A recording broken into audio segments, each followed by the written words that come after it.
তো এখন আমরা নতুন যে চ্যাপ্টারটা শুরু করতেছি সেটা হচ্ছে 3.3। এই চ্যাপ্টারটা আমরা না ক্লাস 9 এও পড়ছি হায়ার ম্যাথে। 9 এ আমাদের যে স্থানাঙ্ক জ্যামিতির ক্ষেত্রফল নির্ণয়ের যে চ্যাপ্টারটা ছিল সেই চ্যাপ্টারটা কিন্তু এটা, বাট হয়তো এখন একটু আপার লেভেলের ম্যাথ পাবা।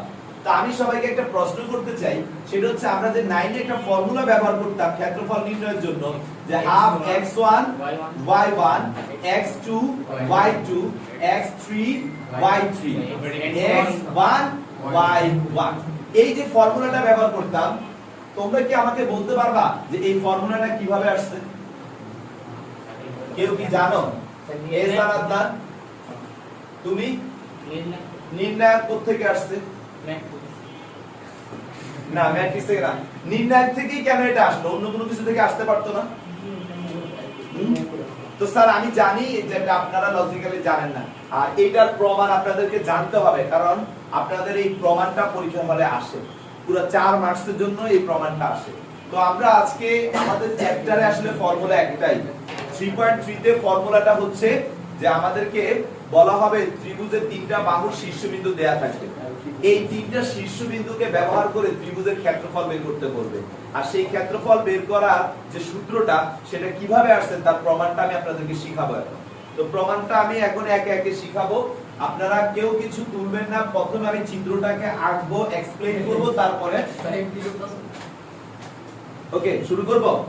ঠিক আছে, তো আমাদের মনে করো একটা ত্রিভুজ আমাকে দেওয়া হলো, আমি ত্রিভুজটা এইভাবে আঁকতেছি। এই ত্রিভুজটার এই বিন্দুটা হচ্ছে a x1 y1, এই বিন্দুটা হচ্ছে b x2, y2, এই বিন্দুটা হচ্ছে c x3, y3। তো স্যার এই যে বিন্দুগুলো, আপনারা তো এখন যথেষ্ট ম্যাচিউর হয়ে গেছেন, যথেষ্ট জানেন যে এই বিন্দুগুলো কিন্তু কোনো না কোনো অক্ষের সাপেক্ষে, তাই না? কোনো না কোনো অক্ষ মানে কি? আসলে কার্টেসীয় কথা বললে কার্টেসীয় স্থানাঙ্ক ব্যবস্থার যে x এবং y অর্থাৎ পরস্পর লম্ব দুটো অক্ষের উপর ভিত্তি করে এগুলো তৈরি করা, রাইট কি না? তো স্যার আমরা যদি তাই হয়, তাহলে আমরা মূল বিন্দুর সাপেক্ষে যদি ওদের দূরত্ব সম্পর্কে কথা বলতে যাই, তাহলে মূল বিন্দুর সাপেক্ষে এই বিন্দুটার দূরত্ব x অক্ষ বরাবর কতটুকু? এই বিন্দুটার দূরত্ব x অক্ষ বরাবর কতটুকু? এই বিন্দুটার দূরত্ব x অক্ষ বরাবর কতটুকু? দূরত্বগুলোকে যদি নামকরণ করি কি হবে? দুর্য x1 নাকি এটা x2, এটা x1, এটা x3। তাহলে ভাই এই যে অংশটুকু, এইটুকু দূরত্ব কত? x1 x2। তাহলে এইটুকু দূরত্ব কত? x3 x1। তাহলে এই পুরোটুকু দূরত্ব কত? x3 x2। সবাই কি বুঝতে পারছেন? আচ্ছা স্যার, এখানে আমি একটু নামকরণ করি, যেহেতু এটাকে a, এটাকে b, এটাকে c বলছি, তাহলে এটাকে বলবো l, এই যে বিন্দুটা এটাকে বলবো m, আর এই যে বিন্দুটা এটাকে বলবো কি? n। ওকে, আচ্ছা আমরা তো x এর দিকে সব বাহু সম্পর্কে জানলাম, এবার y এর দিকে বাহুগুলো সম্পর্কে একটু জানার চেষ্টা করি।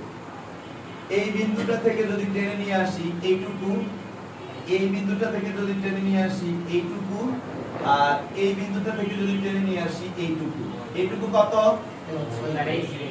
y3, এটা y2, আর এটা y1। তাহলে সবার সম্পর্কে আমরা কি নলেজ ক্লিয়ার? কোন বাহুর কি দৈর্ঘ্য সব ক্লিয়ার? তাহলে এবার একটু কষ্ট করে আপনারা চিত্রটাকে লেখেন, আমি আগে হেডলাইনটা বলি, আপনারা লেখেন। লেখেন যে ত্রিভুজের তিনটি শীর্ষবিন্দু, ত্রিভুজের তিনটি শীর্ষবিন্দু ব্যবহার করে ক্ষেত্রফল নির্ণয়।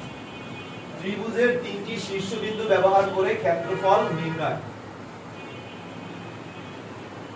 ত্রিভুজের তিনটি শীর্ষবিন্দু ব্যবহার করে ক্ষেত্রফল নির্ণয়।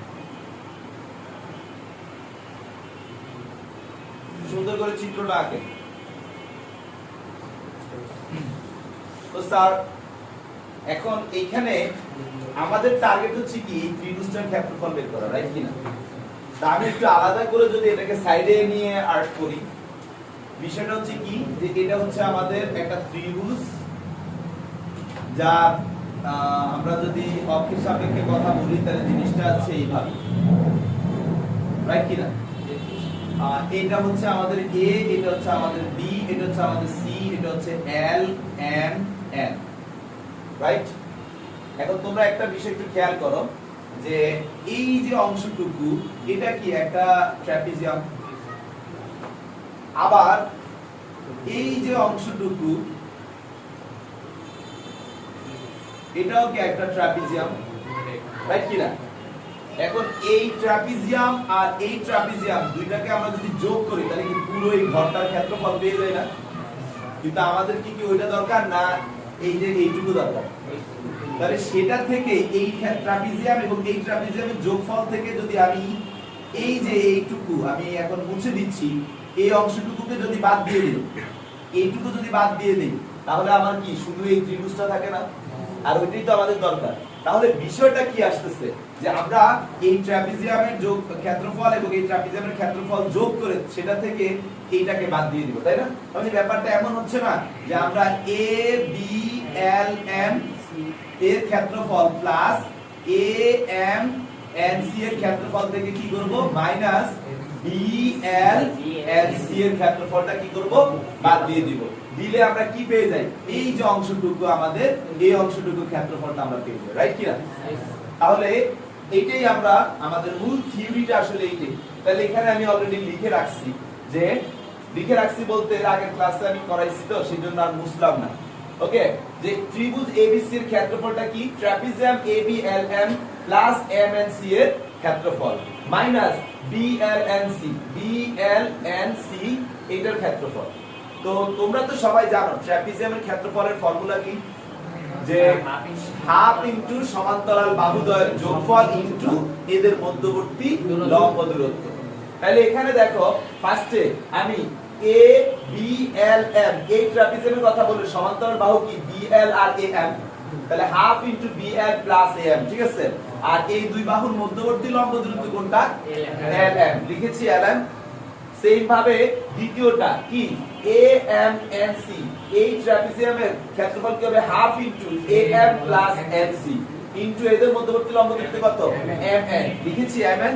আচ্ছা, তারপরে মাইনাস বিএলএনসি, এই ট্রাপিজিয়ামের ক্ষেত্রফল কি হবে BL half into BL plus কি এনসি, এই যে বিএল প্লাস এনসি ইনটু এদের মধ্যবর্তী লম্ব দূরত্ব কত, এলএন, লেখা হয়েছে এলএন। ওকে, তো এই পর্যন্ত বুঝার পরে আমাদের মান লেখার পালা। এখন মানের কথা যখন বলবো, বিএল এই জিনিসটা মানে এই যে বিএল, বিএলটা আসলে কত y2, তাহলে এই যে y2 কি নাজমুল প্লাস এএম, এএম মানে কি পুরোটা মানে কি y1, তাহলে এই যে আমাদের y1। এখন এলএম বের করে রাখছি না আমরা, এলএম, এলএম মানে কত x1 x2, তাহলে এই যে x1 x2। তো এইভাবে আমরা প্রত্যেকটাকে লিখে ফেলছি। লেখার পর আমরা কি করছি, এটার সাথে এটাকে গুণ করছি, এই লাইনটা পেয়েছি, এটার সাথে এটাকে গুণ করেছি, এই লাইনটা পেয়েছি, এটার সাথে এটাকে গুণ করেছি, এই লাইনটা আসছে আমাদের। অর্থাৎ কি বোঝা গেছে? আবার বলতেছি, এই দুইটা গুণ করছি পরে এটা পাইছি, এই দুইটা গুণ করছি পরে এটা পাইছি, এই দুইটা গুণ করছি পরে এই অংশটা পাইছি। ক্লিয়ার? এখন স্যার এখানে দেখা যাচ্ছে x2y2, এখানেও আছে x2y2, বাট এটা মাইনাসে মাইনাসে কি প্লাস, বাট এটা কি x2y2 মাইনাস, তাহলে এরকম ভাবে এটা মাইনাসে আছে আর এটা প্লাসে আছে, তাহলে কি যাবে কাটাকাটি। তো এইভাবে প্রত্যেকটা যেটা যেটা কাটা চলে গেছে আমি কেটে ফেলছি। কাটার পরে আমার রিমেইনিং হচ্ছে এই লাইনটা, এটাকে একটু সাজায় রাখছি কিরকম x1 x2 x3 আকারে লিখছি। তাহলে আমি যখন x1 কমন নিই, তাহলে x1 কমন নিলে কি থাকে, হাফ x1 কমন নিলে শুধু y2 থাকে, এখান থেকে থাকে y2, আর এখানের x1 কমন নিতে পারে কি থাকে -y3 থাকে, ঠিক আছে? একই রকম ভাবে x2 যখন কমন নিচ্ছি তখন আমাদের y3 থাকতেছে আর এখান থেকে থাকতেছে -y1। একই রকম ভাবে x3 যখন কমন নিচ্ছি তখন এখান থেকে থাকতেছে y1 আর এখানে -y2। বুঝা গেছে? তো এই যে লাইনটা আমাদের আসলো, এই লাইনটা একটা বিশেষ জিনিস থেকে আনা যায়, সেটা কি তোমরা একটু দেখো। এই লাইনের পরে আমি যদি এটাকে এভাবে লিখি, half into x1 x2 x3 y1 y2 y3 1 1 1, এই জিনিসটাকে তোমরা নির্ণয় করো, নির্ণয় করলে দেখবে এটা চলে আসবে। বিশেষ না হলে একটা দেখাই, x1 যখন নিব এই কলাম বাদ এই সারি বাদ y2 দিয়ে গুণ হবে কার সাথে 1 এর সাথে তাহলে y2 কে y2 মাইনাস y3 আসছে তাহলে এইভাবে প্রত্যেকটা বিস্তার করলে আমাদের এই লাইনটা চলে আসবে তার মানে এই লাইন তো আর আমাদের মুখস্থ রাখা পসিবল না পসিবল কিন্তু আমরা কিন্তু এটা মনে রাখতে পারবো না তাহলে আমরা আজকের পর থেকে ক্ষেত্রফলের বেসিক ফর্মুলা হিসেবে এটাই হচ্ছে আমাদের বেসিক ফর্মুলা তাহলে এবার সুন্দর করে তুলে ফেলি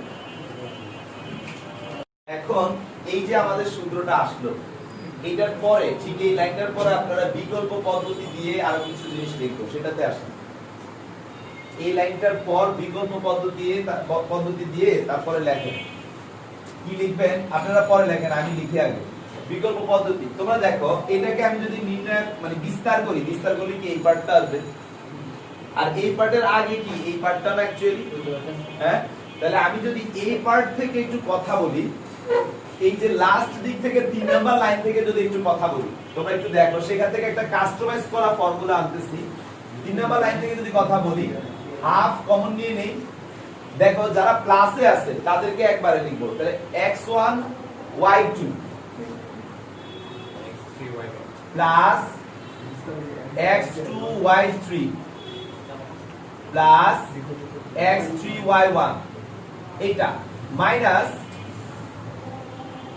মাইনাস কি আসবে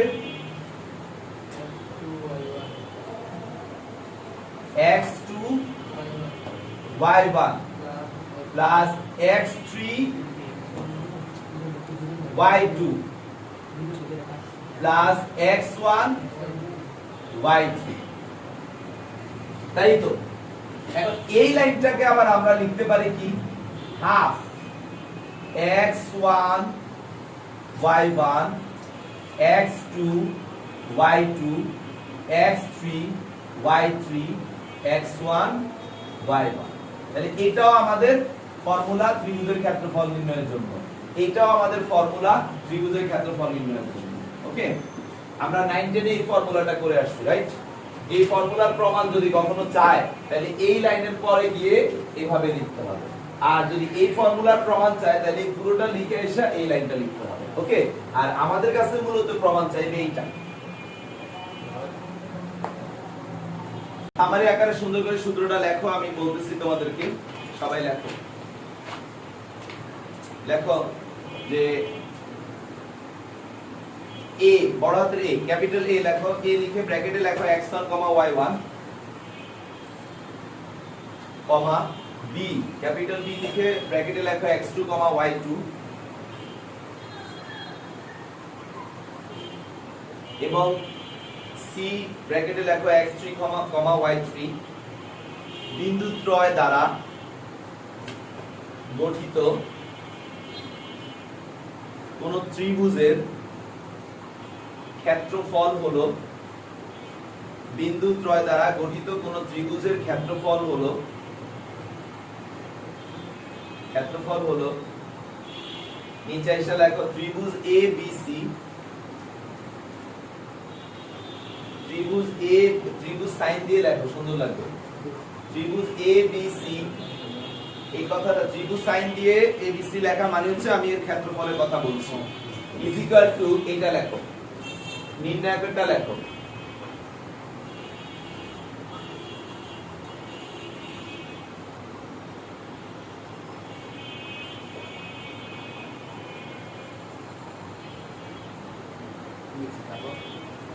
অথবা এটা লেখো তোমাদের যেটা ভালো লাগবে সেটা দিয়ে করবা তবে নির্ণায়ক দিয়ে কইরো ম্যাচুরিটি প্রকাশ পাবে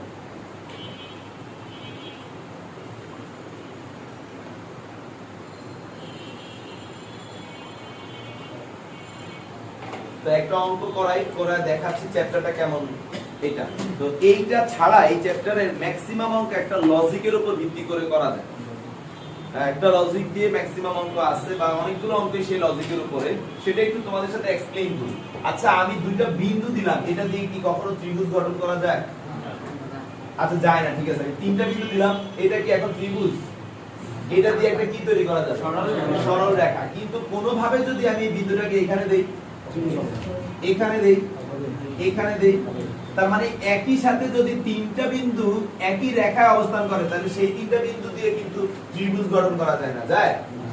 তিনটা বিন্দু দিয়ে তখন যেটা তৈরি হয় সেটা হয়ে যায় সরল রেখা। তাহলে ওই তিনটা বিন্দু দিয়ে যদি মনে মনে একটা ত্রিভুজ কল্পনা করি তাহলে তার ক্ষেত্রফল যেটা পাবো সেটা আসলে বাস্তবে তার কোনো অস্তিত্ব আছে? আসলে ওই ত্রিভুজের ক্ষেত্রফল কত হবে? 0, কারণ সেটা একটা রেখা, আর রেখার কি ক্ষেত্রফল হয়? রেখার কোনো ক্ষেত্রফল হয় না। তাহলে সুন্দর করে লাইনটা লেখো রঙিন কলমে, আমি বলতেছি। লেখো যে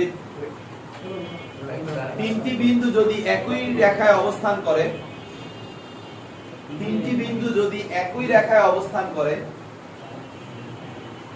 তিনটি বিন্দু, এটাকে ফর্মুলা হিসেবে মাথায় রাখবা, তিনটি বিন্দু যদি একই রেখায় অবস্থান করে অথবা বিন্দু তিনটি সমরেখা হলে, অথবা বিন্দু তিনটি সমরেখা হলে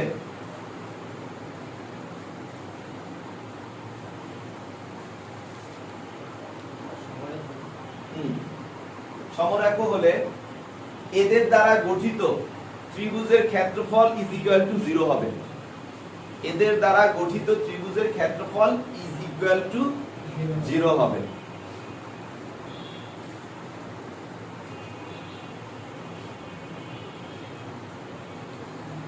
ডান?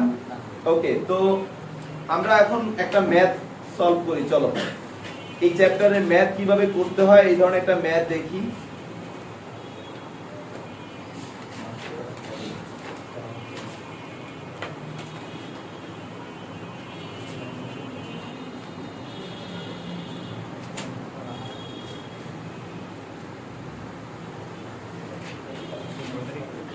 ওকে, তো চলো আমরা এখন একটা ম্যাথ করি, কিভাবে করতে হয় অঙ্ক সেটা নিয়ে দেখি, বা কি স্টাইলে ম্যাথ আসতে পারে। একটা ম্যাথ দেখব, এরপরে তোমরা এই চ্যাপ্টার দেখতে থাকবা। আগামী ক্লাসে আমি আমার মতো করে কিছু স্পেশাল বা যেগুলো মনে হবে যে তোমরা পারবা না সেই ধরনের ম্যাথ নিয়ে আসবো রূপন্তী বই থেকে। তো একটা অঙ্ক এরকম যে অঙ্কটার ডাটা এইভাবে দেওয়া আছে যে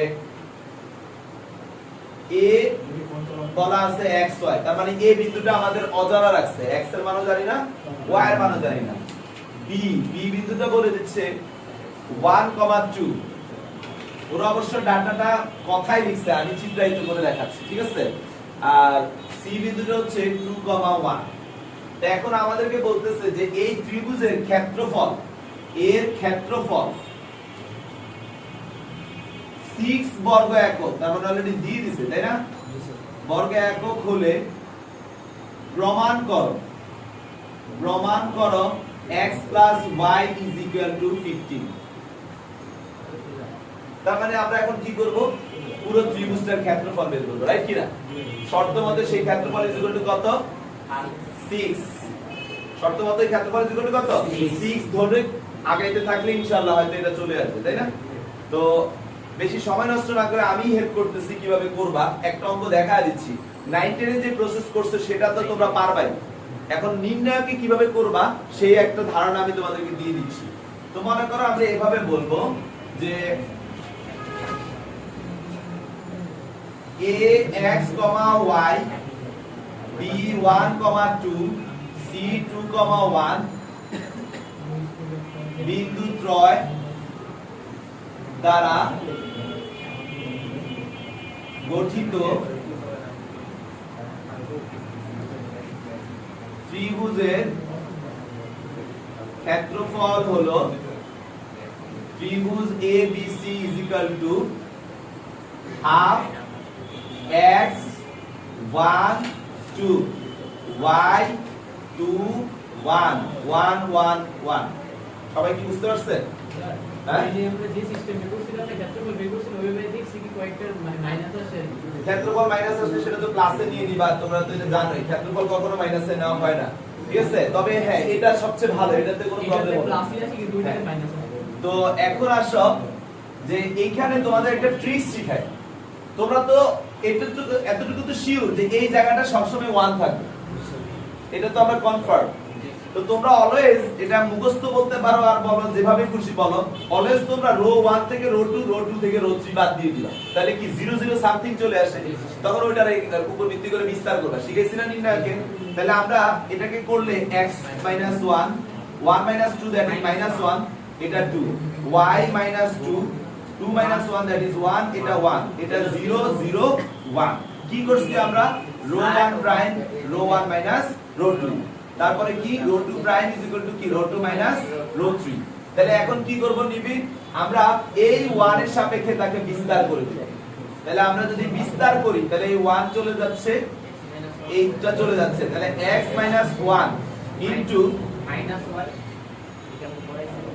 মাইনাস এটা আর এটা চলে যাচ্ছে, তাহলে মাইনাস মাইনাস প্লাস হয়ে যায়, তার মানে প্লাস y - 2। কথা বুঝতে পারছো? গুণটা কি বুঝতে পারছো সবাই? এই মাইনাস আবার গুণ করলে একটা আরেকটা মাইনাস, দুইটা মাইনাস মিলে কি হবে? প্লাস। আবার এই পাশে আমাদের এই ত্রিভুজের ক্ষেত্রফল প্রশ্নে কত বলা আছে? ওয়াজিব এই ত্রিভুজের ক্ষেত্রফল কত বলা আছে? 6। তাহলে আমরা এটা জায়গায় কত বসাবো? 6। তাহলে এখানে আমরা 6 বসাইলাম। তাহলে আমাদের যেটা আসতেছে 6 × 12 = x + y - 3 বা x + y 3 দিয়ে পাশে আনলে কি হয়ে যায়? 15। তার মানে কি প্রুফড। অনেকবার আসছে অঙ্কটা বোর্ডে। তাহলে কিভাবে আমরা এই চ্যাপ্টারের অঙ্কগুলো করব আপনারা কি বুঝতে পারছেন? এখন আপনাদের আবার এমনও বলতে পারে এইভাবে ক্ষেত্রফল 6 বর্গ একক না বলে বলতে পারে যে এই ত্রিভুজের বিন্দু তিনটি যদি সমরেখা হয়, কি বলবে? তাহলে প্রমাণ করো যে এরকম একটা কিছু দিবে। তো সমরেখা হওয়ার শর্ত কি? যে এই ক্ষেত্রফল আমরা বের করব। শর্ত মতে এটা ইজ ইকুয়াল টু কি লিখব? 0 লিখে আমাদের সমীকরণ প্রমাণ করব। তাহলে চ্যাপ্টারের অঙ্কগুলো আপনারা দেখবেন ইনশাআল্লাহ। তো আমি আগামী ক্লাস মানে নেক্সট বৃহস্পতিবারে আপনাদের সাথে ওই টাইপের অঙ্কগুলো নিয়ে কথা বলবো। তো হয়তো আপনাদের সাথে আমার ক্লাসটা হইতেও পারে, নাও হইতে পারে, না হইলে ভিডিও পাবেন আপনারা। ক্লিয়ার? এছাড়া না, বাট তোমাদের পরীক্ষা হবে।